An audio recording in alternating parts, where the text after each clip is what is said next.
Hello, this is John Feldt. This is the Weekly Water Outlook National Edition for August 11th, 2013. Let's take a look at some of the initial conditions across the nation.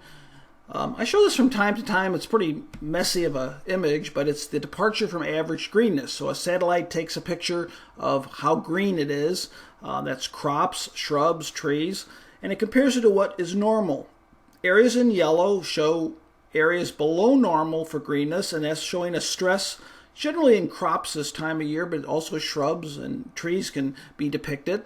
Areas of green are showing above normal greenness, which is showing good health. So there are a couple interesting areas to look at here.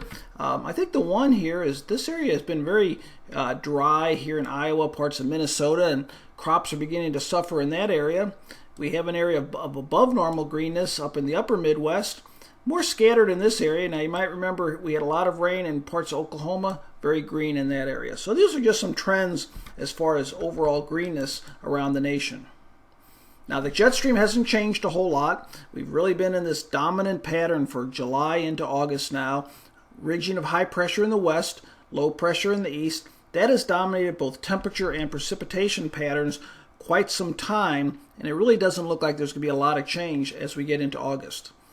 So the tropics are very quiet. You can see there's very little activity of development in this area. Look at this, very, very quiet. A couple systems maybe coming off the coast, but they don't look like they're going to develop, at least right now.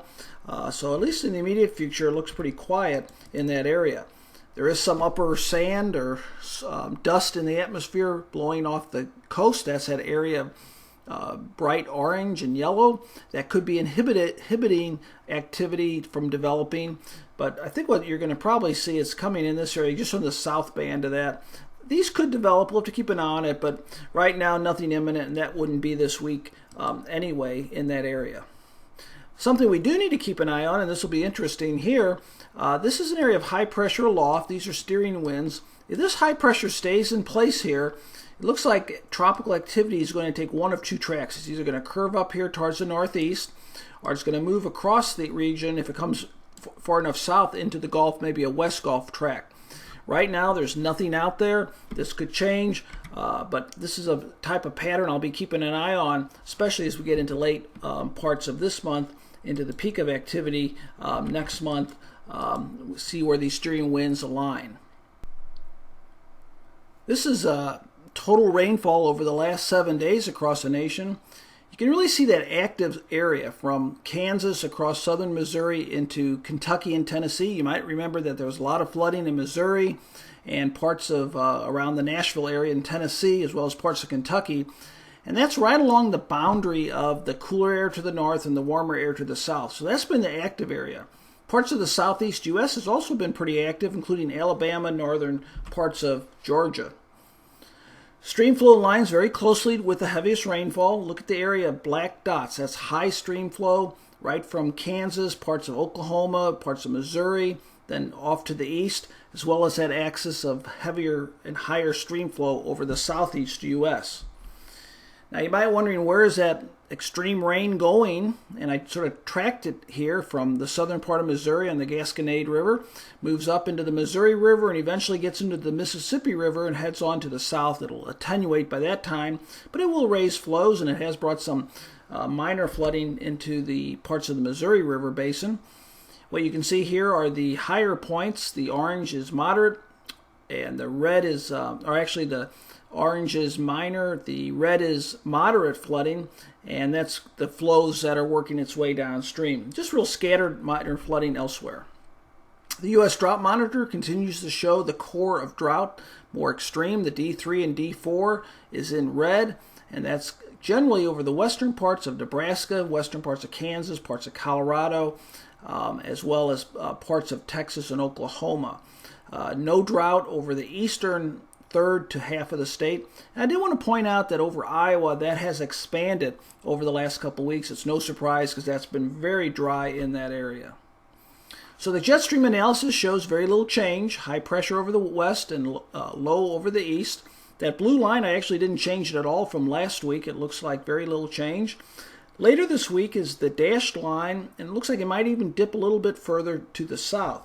So this is what we've seen over the last month. This pattern has been set up. Sometimes it's a little bit more amplified and other times it's not.